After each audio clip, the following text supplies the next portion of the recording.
السلام علیکم ورحمۃ اللہ وبرکاتہ۔ وعلیکم السلام ورحمۃ اللہ وبرکاتہ۔ الحمد للہ وکفى وسلام علی عباده الذین اصطفى، اما بعد، اعوذ باللہ من الشیطان الرجیم، بسم اللہ الرحمن الرحیم،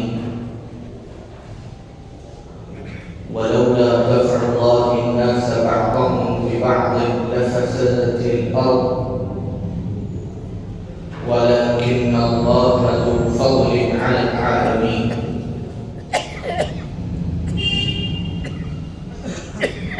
صدق الله العلي العظيم۔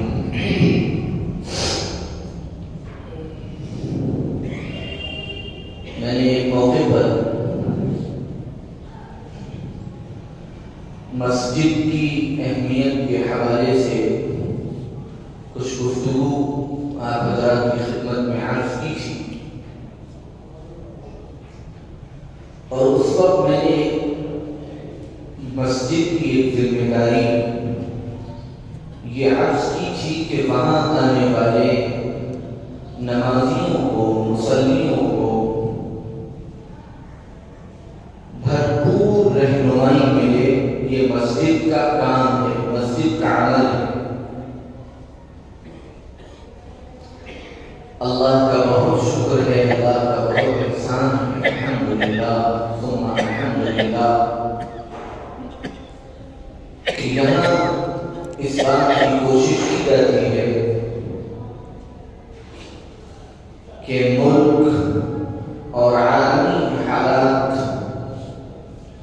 جس رخ پر ہوں اس سے متعلق کچھ اہم باتیں آنے والوں کی خدمت میں ضرور عرض کی جائیں،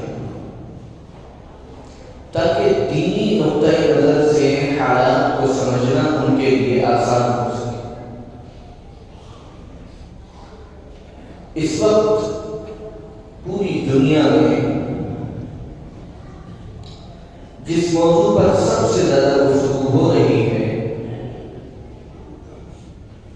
وہ ایک عالمی حالات کا بدلتا ہوا رخ ہے، جسے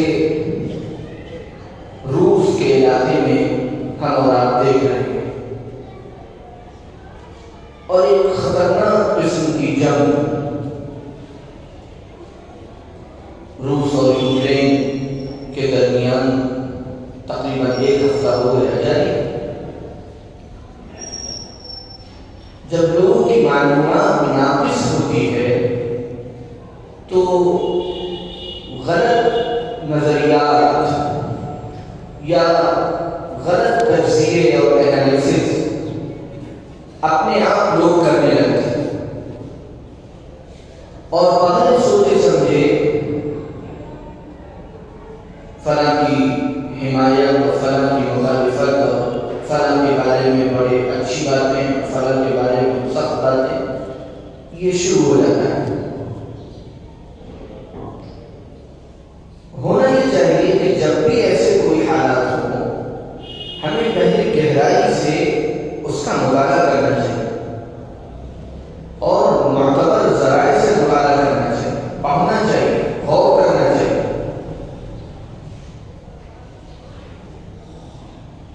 میڈیا اور سوشل میڈیا پر کچھ دیکھ کر اور کچھ سن کر کوئی رائے قائم کرنا اس دور میں سب سے بڑی جہالت ہے۔ جھوٹ، دھوکہ، فراڈ، بے بنیاد باتیں، جانبدارانہ رخ، ان سب کو ملا کر اگر کوئی نام دیا جا سکتا ہے تو وہی نام ہے جو میں نے ابھی ہے۔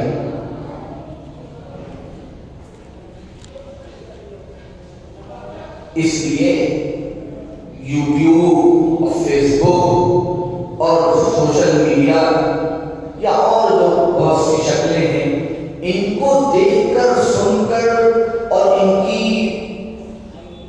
یہ دیکھ کر کہ لاکھوں لوگوں نے یہ خبر سنی ہے، اس کا مطلب سچی ہوگی، یہ عقل مندی نہیں ہے۔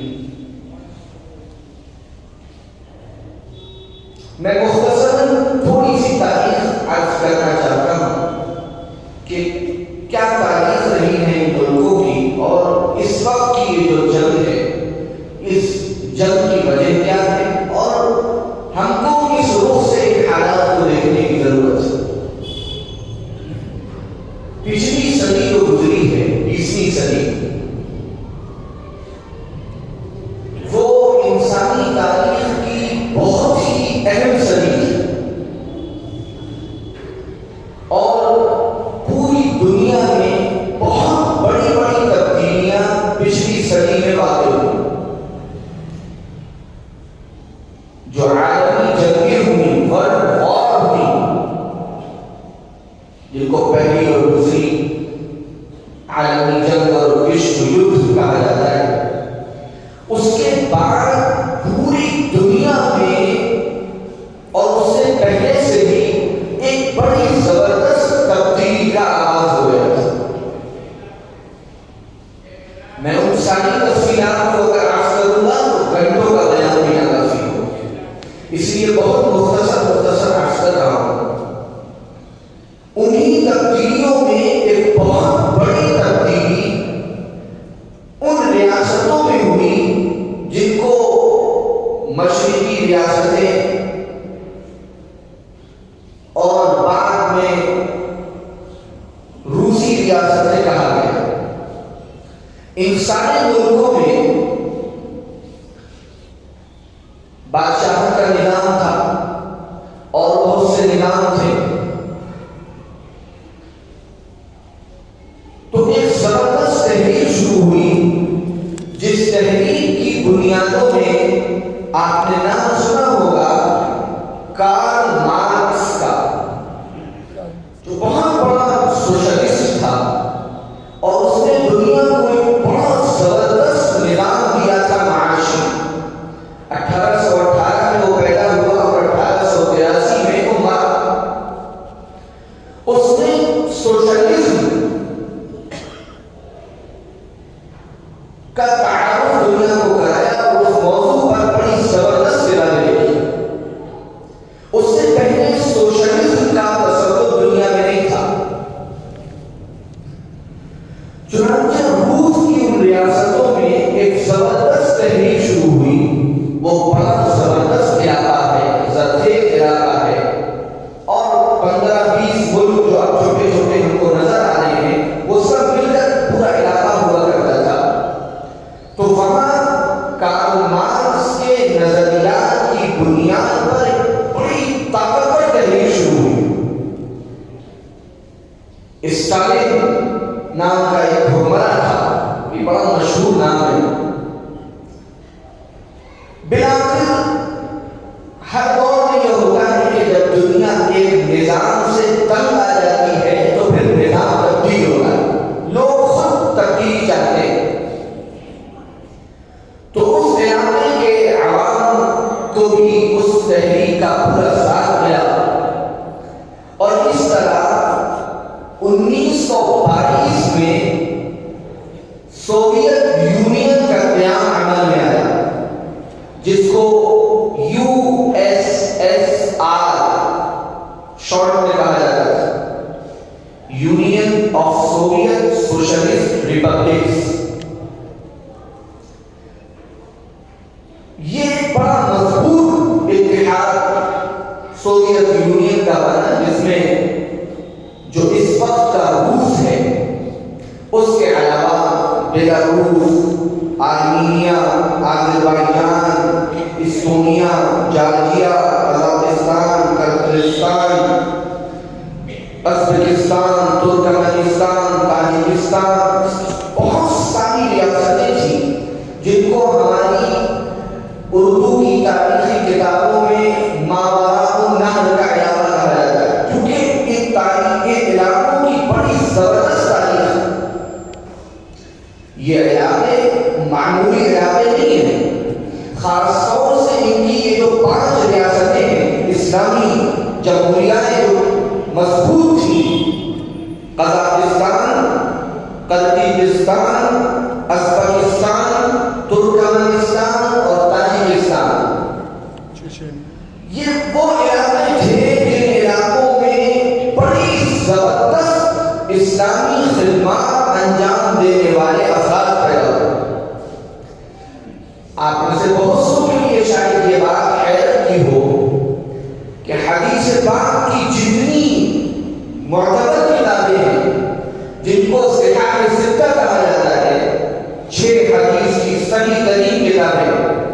بخاری، مسلم، ترمذی، نسائی، ابن ماجہ اور ابو داؤد، ان چاروں کتابوں کے لکھنے والوں کا تعلق انہی علاقوں سے تھا۔ امام بخاری بخارا کے تھے اور وہ ماوراء کا علاقہ ہے، ایک روسی ریاست ہی ہوا کرتی تھی۔ بخارا، سمرقند، تاشقند، خراسان، مرو، یہ وہ علاقے ہیں کہ جنہوں نے تھوڑا بھی اسلامی علوم کو پڑھا ہے وہ خوب اچھی طرح جانتے ہیں کہ کیسے کیسے جلیل القدر علماء، محدثین، فقہاء ان علاقوں میں پیدا ہوئے۔ یہاں تک لکھا ہے مورخین نے کہ ایک دور ایسا آیا کہ ان علاقوں میں کوئی ایک مسلم گھرانہ ایسا نہیں تھا جہاں کوئی نہ کوئی محدث نہ ہو۔ ایسا زبردست علمی اور تاریخی کام اللہ نے اس علاقے کے لوگوں سے کیا تھا۔ یہاں پر میں یہ بات بھی عرض کرتا چلوں کہ اس عظیم و شان تاریخ کے باوجود یہ یاد رکھیے کہ اللہ کی کسی علاقے کے لوگوں سے کوئی رشتہ داری نہیں، کسی جگہ سے کوئی رشتہ داری نہیں، کسی خاص مقام سے کوئی رشتہ داری نہیں۔ امام بخاری نے جہاں بیٹھ کر بخاری شریف لکھی، ان کی بخاری تو قیامت تک کے لیے بظاہر اللہ نے زندہ کر دی، لیکن اس علاقے کو، اس جگہ کو، اس مقام کو ایک عرصے تک لوگ بھول گئے۔ اللہ کی طرف سے معاملہ بڑا زبردست ہو رہا ہے، بہرحال وہ ایک الگ موضوع ہے۔ تو ان ریاستوں میں بڑی زبردست اسلامی تاریخ بھی رہی تھی۔ سوویت یونین کا 1922 میں قیام ہوا، لینن اس کا پہلا سربراہ تھا، حکمراں تھا۔ 1924 میں لینن جب مر گیا، اس کے بعد اسٹالین اس کا حکمراں بنا اور اس پوری ریاست کا ذمہ دار بنا۔ وہاں سے، اس سے پہلے کی جو تاریخیں ہیں وہ ہیں، وہاں سے اس روسی قوم کے ظلم، اس کی زیادتیوں، اس کی سفاکیوں، اس کی درندگی کے دور کا آغاز ہوا۔ اور وہ علاقہ جو اسلام کا ایک بہتا ہوا گلشن تھا، وہ ریاستیں جہاں چپے چپے پر اسلام کی داستان رقم تھی، وہ علاقہ جہاں کی ہر ہر دیوار سے قال رسول کی آوازیں محسوس ہوتی تھی، جس علاقے میں بخاری کی یادگاریں تھیں اور مسلم کی اور ترمذی کی اور نسائی کی اور ابن ماجہ کی یادگاریں تھیں، جب اس علاقے پر ان روسیوں کا قبضہ ہوا اور دراصل سوویت یونین کے قیام کے ذریعے الحاد، مذہب بیزاری، ایتھیزم، خدا کا انکار، ناستکتا جب یہ وہاں وجود میں آئی تو دنیا میں ان انسانی شکلوں میں اور ان انسانی کھانوں میں وہ درندے، وہ بھیڑیے، وہ ظالم، وہ خونی انسان دیکھے جو شاید اس سے پہلے اور اس کے بعد نہیں دیکھے۔ ایسا ظلم کیا گیا ہے اس دور میں مسلمانوں پر، اللہ اکبر، جو اس تاریخ سے واقف ہیں وہ پڑھتے ہیں تو کلیجہ ہم کو آنے لگتا ہے۔ ان کی سوویت یونین کے قیام کے ایک سال کے اندر اندر جو حالات کا بدلتا ہوا رخ مسلمانوں نے دیکھا، پہلے سال میں تو 10 لاکھ سے زیادہ مسلمانوں نے افغانستان اور ترکی اور آس پاس کے ملکوں میں ہجرت کرنا شروع کیا۔ اور اس کے بعد پھر ان کا ایک اور صدر آیا، میں نے اس کا نام بھی نوٹ کیا تھا، اس وقت نظر نہیں آیا، خروشچوف نام تھا، خروشچوف۔ اس کے آنے کے بعد تو ان ریاستوں میں گاجر مولی کی طرح مسلمانوں کو کاٹ کر رکھ دیا گیا۔ وہاں آج بھی ایسی عمارتیں موجود ہیں یادگار کی ہیں کہ اس علاقے پر اتنے ہزار مسلمانوں کی گردنوں کو کاٹ کر پھینک دیا گیا. نہ صرف یہ کہ مسلمانوں پر یہ ظلم ہوئے، وہ علاقہ جہاں گھر گھر میں حدیث کے مدرسے تھے اس علاقے میں نمازیں بند کر دی گئی، مسجدوں کو گھوڑوں کے استبل میں بدل دیا گیا، شراب خانوں میں بدل دیا گیا، اور عربی بولنے عربی لکھنے پر پابندی لگا دی گئی. اگر تمہیں اذان دینی ہے تو ہماری روسی زبان میں اذان دو، عربی میں تمہیں اذان دینے کی اجازت نہیں ہے. وہ ایک پورا دور 1922 سے 25 دسمبر 1991 کا جو یہ سوویت یونین کا USSR کا جو دور ہے، یہ مسلمانوں پر ظلم کی آخری داستان لکھے جانے کا دور، اور پوری کوشش کر ڈالی اس کمیونسٹ ملحد حکومت نے اور اس نظام نے کہ اس پورے خطے سے، اس پورے جزیرے سے، جزیرہ تو نہیں، اس پورے خطے سے اور اس پورے روسی علاقے سے اور ان تمام جمہوریاؤں سے، قزاقستان سے، تاجکستان سے، ازبکستان سے، کرغزستان سے اور ان سارے علاقوں سے ایک ایک مسلمان کو اور اسلام کے ایک اسلامی شعار کو ختم کر دیا. لیکن ظاہر ہے اسلام کی حفاظت کا فیصلہ اور اسلام کی حفاظت کی ذمہ داری انسانوں نے نہیں لی ہے. اگر انسانوں نے لی ہوتی تو خدا کی قسم وہاں اسلام محفوظ نہیں رہ سکتا. وہاں پر اسلام اور پوری دنیا میں اسلام کی حفاظت کی ذمہ داری تو اللہ نے رکھی. دنیا کی کوئی طاقت اللہ کے اس دین کو مٹا نہیں سکتی. کیسے کیسے حالات وہاں کے لوگوں پر آئے اور کس طرح وہاں کے مسلمانوں نے اپنے دین کی، ایمان کی، قرآن کی، شریعت کی حفاظت کی، وہ پوری داستان ہے. قبریں کھود کر لوگ بیٹھے اور اوپر سے ایسا انداز اختیار کیا کہ اندر قبر ہے اور دو بچوں کو لے کر اس میں بیٹھ گئے اور قرآن ایک دوسرے کو یاد کرانا شروع کیا. تم قرآن لکھے ہوئے قرآن کو تو جلا دو گے، لیکن ایک حافظ کے سینے میں موجود قرآن کو کیسے ختم کر دو؟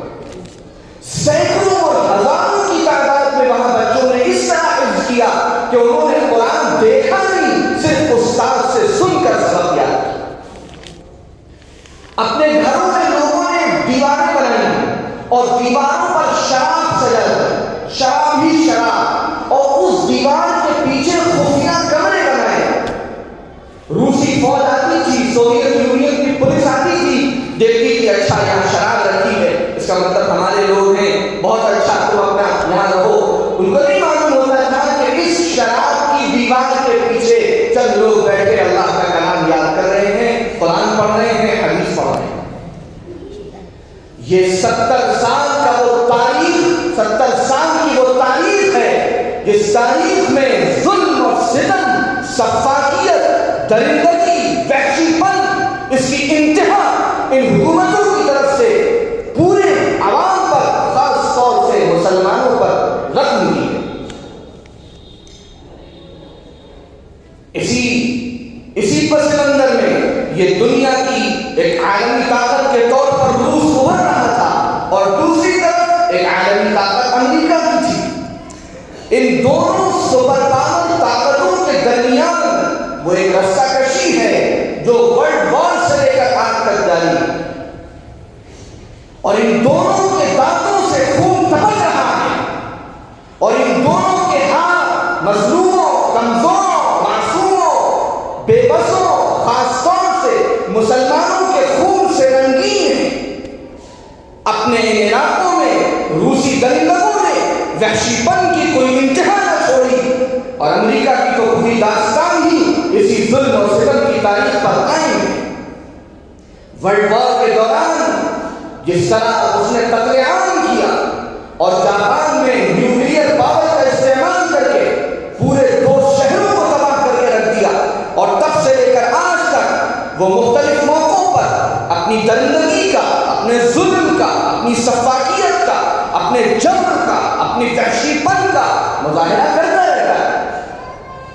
یہ دونوں عالمی طاقتوں کی ایک رسہ کشی ہے جو اس وقت بھی ہماری نگاہوں کے سامنے، وہ ایک کشمکش ہے کہ میں زیادہ طاقتور ہوں یا میں زیادہ طاقتور۔ حیرانی ہوتی ہے جب یہ لوگ حقوق انسانی کی بات کرتے ہیں، جب یہ لوگ ہیومن رائٹس کی بات کرتے ہیں، جن کی پوری تاریخی قتل و غارت سے بھری ہوئی ہو، ان کی زبان سے انسانیت کے جملے اچھے نہیں لگتے۔ تازہ ترین صورتحال میں پچھلے 25-30 سالوں میں جہاں ایک طرف افغانستان سے لے کر عراق اور یمن اور دنیا کے اور بہت سے ملکوں میں ان کے دونوں ہاتھ خون میں رنگین ہیں، غزہ اور فلسطین کے معصوموں کے خون سے رنگین ہیں، اور عالم عربی کے لاکھوں بیسوں لاکھ انسانوں کے خون سے ان کے ہاتھ رنگین ہیں۔ وہیں دوسری طرف اسی روس کی طاقت کو پورا سپورٹ سیریا کے اور شام کے بشار الاسد کو حاصل ہے، جس کے ظلم کی داستان اس صدی میں شاید ہٹلر جیسی داستان ہے۔ سیریا کو پورا سپورٹ پیچھے سے روس کا حاصل، اور وہ بشار الاسد اور اس سے پہلے اس کا باپ حافظ الاسد یہ وہاں کے عوام پر، اہل سنت والجماعت عوام پر بموں کی بارش کرتے رہتے ہیں، اور لاکھوں کی تعداد میں انہوں نے وہاں مظلوموں کو، معصوم انسانوں کو، بچوں کو، آبادیوں کو تہس نہس کرتے رکھ دیا۔ حیران کی بات یہ ہے کہ اس مٹبھیڑ میں جن کی آوازیں بڑی زور زور سے نکل رہی ہیں اور انسانیت کے درد پر جن کے بڑے بڑے بھاشن سامنے آ رہے ہیں، پچھلے 30 سالوں کے ظلم اور پچھلے 30 سالوں کی اس خطرناک داستان کے وقت ساری دنیا کے ہوش سیے ہوئے تھے، کیونکہ اس وقت بہنے والا خون محمد رسول اللہ کے نام لیواؤں کا تھا، اس وقت بہنے والا خون مسلمانوں کا تھا، اس وقت تباہیاں عرب ملکوں میں آ رہی تھی، اس وقت ملکوں کے ملک جو کھنڈر بنائے جا رہے تھے، اور لاکھوں انسانوں کو، بچوں کو، عورتوں کو، معصوموں کو، کمزوروں کو، بے کسوں کو جو کام کیا جا رہا تھا، اور پورے کے پورے علاقوں کو راکٹ سے اور بموں سے اور میزائلوں سے تباہ کیا جا رہا تھا، ان ملکوں کے نام عربی میں تھے، ان ملکوں میں رہنے والے لا الہ الا اللہ اور محمد رسول اللہ پڑھنے والے تھے، اس لیے ساری دنیا میں سناٹا تھا، ساری دنیا میں خاموشی تھی۔ اب اس وقت کی جو تازہ ترین صورتحال بنی، اس کی وجہ یہ بنی کہ 1991 میں جب سوویت یونین کا خاتمہ ہوا تو اس کے بعد ایک تھوڑی بہت آزادی کی فضا ان سارے ملکوں میں بھی قائم ہوئی، مسلمانوں کے لیے بھی اپنے اس حدود کو باقی رکھنے کا کہ بہت سارے احکامات طے ہوئے، اور وہ بہرحال اپنی ایک زندگی وہاں شروع ہوئی۔ تو اس وقت تقریباً 15 ریاستوں میں سوویت یونین تقسیم ہوا، بٹ گیا، اور سب آزاد ریاستیں بن گئی۔ اسی میں ایک ریاست یوکرین بھی ہے۔ یوکرین یورپ سے بالکل ملا ہوا ہے، بلکہ مشرقی یورپ کا حصہ ہے، اور گویا یورپ اور روس اس کی سرحدیں یوکرین کے ذریعے ملتی ہیں، کیونکہ یوکرین کے ارد گرد جو ممالک ہیں وہ سارے پولینڈ ہے، بیلاروس ہے، سلوواکیہ ہے، رومانیہ ہے، ہنگری ہے، یہ سب یورپ کے ممالک ہیں جو یوکرین سے ملے ہوئے ہیں۔ آزادی کے بعد سے، یعنی 1991 کے بعد سے ہی اس بات کی بڑی کشمکش ہے کہ یوکرین ہمارا یا یوکرین تمہارا۔ وہاں ایک بہت بڑا حصہ ہے جو روسی زبان بولتا ہے، اور وہ روس کے ساتھ جانا چاہتا ہے۔ 2013 اور 14 میں جو وہاں پر صدر تھا روس کا، یوکرین کا اس وقت کا، کووچ، اس نے یہ اعلان کیا کہ ہم یورپین یونین میں شامل نہیں ہوں گے اور ہم روس کے ساتھ رہیں گے۔ تو یوکرین کا وہ حصہ جہاں انگریزی بولنے والے یعنی یورپ کے لوگ ہیں، انہوں نے بغاوت کر دی اور اس کو معزول کر دیا کہ ہم تو یورپ کے ساتھ ہی رہیں۔ لیکن یوکرین کا جو دوسرا حصہ تھا، کرائمیا جسے کہا جاتا ہے، وہاں پر روسی زبان بولنے والے رہتے تھے. انہوں نے اس صدر کے ساتھ دینے کا اعلان کیا اور الگ ہو گیا وہ اور روس کے ساتھ جا کر مل گیا. اب کرائمیا بھی روس کا ہی حصہ ہے. اب وہ چھوٹا سا ٹکڑا ہے. دیکھیے اللہ کا بڑا عجیب و غریب نظام ہے. اس پورے خطے، پورے روس کے پورے علاقے کو اللہ نے قدرتی ذخائر بہت عطا فرمائے. گیس کے خاص طور سے بڑے زبردست ریسورسز اس پورے خطے میں، اور اس میں بھی خاص طور سے یوکرین کا جو علاقہ ہے وہ قدرتی ذخائر سے بہت زیادہ مالا مال ہے. اب اس وقت جو یوکرین کی حکومت ہے اس کی خواہش یہ ہے کہ ہم شامل ہو جائیں یورپین یونین میں اور شامل ہو جائیں ناٹو میں، تاکہ یورپ کے ذریعے ہماری بیک مضبوط ہو اور ہمیں پوری طاقت حاصل ہو اور ہم الگ اپنا نظام مستحکم کر سکیں. دوسری طرف روس کو بھی یہ خطرہ ہے کہ اگر یوکرین یورپ کے ساتھ مل گیا اور باقاعدہ یورپین یونین اور ناٹو کا حصہ بن گیا تو پھر تو یورپ اور امریکہ ہمارے سر پہ آ جائیں گے، ہماری سرحدوں پر کھڑے ہو جائیں گے. یہ بنیادی وجہ ہے جو اس وقت یہ زبردست کشمکش میں تبدیل ہو گئی. اور دو شیاطین کا مقابلہ ہے، اور اللہ نے اس کی طرف پہلے ہی اشارہ کر دیا قرآن میں. وَلَوْلَا دَفْعُ اللَّهِ النَّاسَ بَعْضَهُمْ بِبَعْضٍ لَفَسَدَتِ الْأَرْضُ. قرآن میں اللہ تعالیٰ نے یہ بات 2-3 جگہوں پر ارشاد فرمائی کہ جب ہم یہ دیکھتے ہیں کہ کوئی ظلم میں آگے بڑھ رہا ہے اور کسی کا ظلم بہت بڑھتا جا رہا ہے تو ہم ظالموں کو ظالموں ہی سے ٹکرا دیتے ہیں تاکہ پھر ان کا ظلم کچھ رکے. ورنہ اگر کسی ایک کو ہم ان لمیٹڈ چھوٹ دے دیں گے تو وہ تو پوری زمین میں فساد مچا دے گا. تو اللہ کی طرف سے یہ پوری پلاننگ ہوتی ہے کہ اللہ ظالموں کو ظالموں سے لڑا دیتا ہے تاکہ تم آپس میں لڑو، آپس میں مرو، اپنی توانائیاں آپس میں خرچ کرو، آپس میں ظاہر ہو. کسی ایک کو اللہ بہت زیادہ چھوٹ نہیں دیتے. تو اس وقت کی یہ جو عالمی کشمکش ہے یہ دراصل اس بالادستی کی جنگ ہے جو عرصے سے 100 سال سے تقریباً روس اور امریکہ کے درمیان چل رہی ہے کہ دونوں ایک دوسرے کی کاٹ میں رہتے ہیں. اور اللہ کا نظام دیکھیے، ان دونوں کو ان کے اپنے بنائے ہوئے قانونوں کے اعتبار سے ایسا ایک دوسرے کے سامنے مجبور کر دیا ہے کہ دونوں ایک دوسرے کے خلاف زیادہ کچھ کر بھی نہیں سکتے. آپ نے نام سنا ہوگا اقوام متحدہ کا، جیسے یونائٹڈ نیشنز کہا جاتا ہے، ساری دنیا کے ممالک کی ایک تنظیم کہتی ہے. اس میں ایک پاور ہے، ویٹو پاور اسے کہا جاتا ہے. ویٹو پاور میں یہ ہوتا ہے کہ کوئی بھی قانون بنے گا دنیا کے اندر، کوئی بھی قانون کسی بھی لحاظ سے، انسانی لحاظ سے ہو، مالی لحاظ سے ہو، دنیا کا کوئی قانون ہو، ویٹو پاور دنیا کے 5 ملکوں کو حاصل ہے. ان 5 میں سے اگر کسی ایک نے بھی اس قانون کے خلاف کوئی بات کہہ دی تو وہ قانون منظور نہیں ہو سکتا. یہ 5 ملکوں کو یہ طاقت حاصل ہے، اور وہ 5 ملک ہیں، ایک امریکہ ہے، ایک انگلینڈ ہے، ایک فرانس ہے، ایک چین ہے اور ایک روس ہے. اب یہ ان کے اپنے بنائے ہوئے قانون ہیں.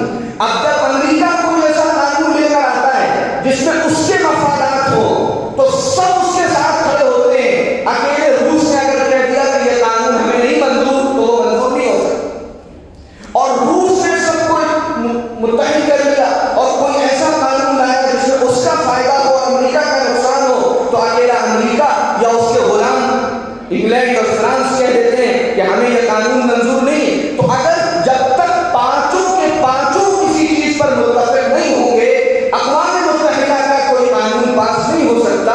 ویٹو پاور ایک ایسی طاقت ملی ہوئی ہے ان 5 ملکوں کو کہ جس قانون کو چاہے یہ ریجیکٹ کر. لہذا کوئی قانون نہیں بن سکتا. اگر اقوام متحدہ میں بات آتی ہے کہ صاحب یوکرین کو یورپ کا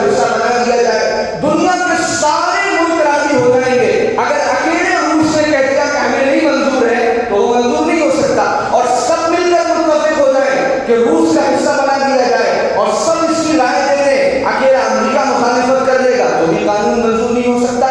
یہ ایسی کشمکش ہے جو 100 سال سے چل رہی ہے اور بظاہر اس کشمکش کے ختم ہونے کا کوئی امکان نہیں ہے، کیونکہ اللہ کی طرف سے بنایا ہوا نظام ہے۔ ان دونوں کے دانتوں سے مسلمانوں کا خون ٹپک رہا ہے، ان دونوں کے ہاتھ، ایک کے ہاتھ افغانستان، عراق، یمن، یہاں کے مظلوموں اور اس سے پہلے جاپان، ہیروشیما اور ناگاساکی کے انسانوں کے خون سے رنگین ہیں، اور ان کے چہرے اس درندے کی شکل میں نظر آ رہے ہیں جس نے لاکھوں انسانوں کو پھاڑ دیا اور لاکھوں انسانوں کو اجاڑ دیا۔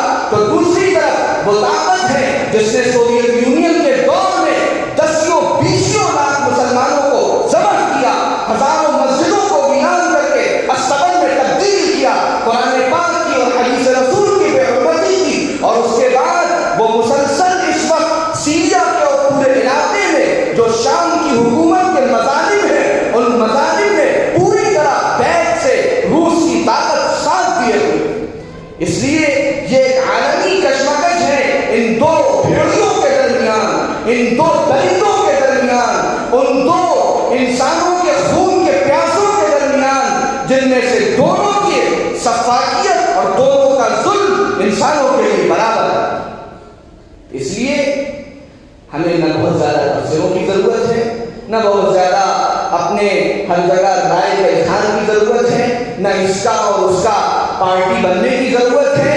تو عالمی کشمکش ہے، دیکھتے رہیے، اللہ سے خیر اور عافیت اور بھلائی کے طالب رہیے، اور ایک تبصرے کے مطابق کو آخری دور کے بارے میں جو حدیث آپ نے اور ہم نے بارہا سنی کہ اللہ تعالیٰ یہودیوں سے آخری مقابلہ اسرائیل میں کروائے گا حضرت عیسیٰ علیہ السلام کا، اور اس سے پہلے ساری دنیا کے یہودی اسرائیل میں اکٹھا ہوں گے۔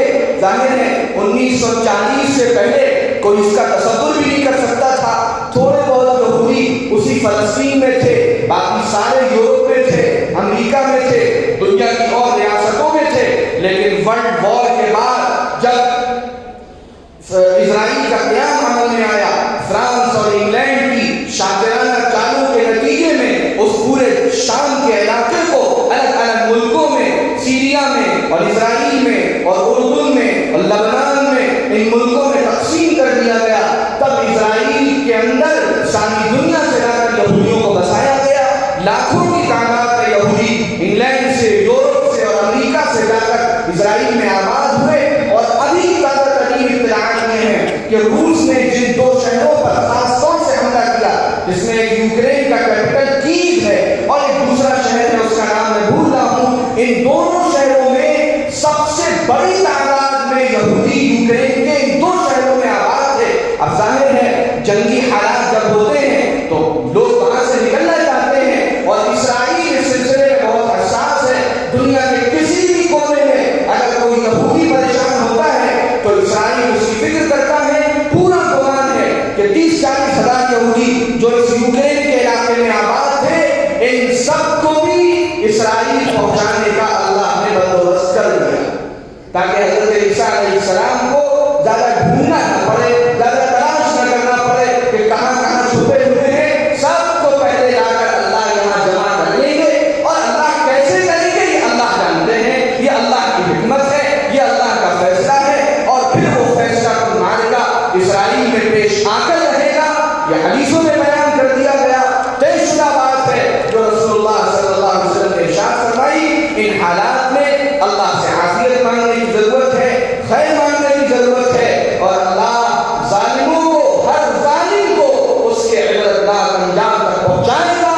یہ اللہ کا فیصلہ ہے، یہ اللہ کا نظام ہے، اور یہ ہو کر رہے گا۔ اللہ تعالیٰ اپنے فضل و کرم سے ہم سب کو حالات کو صحیح رخ پر سمجھنے اور اس کے مطابق بھی کوئی رائے قائم کرنے کی توفیق عطا فرمائے۔ وآخر دعوانا ان الحمد للہ رب العالمین۔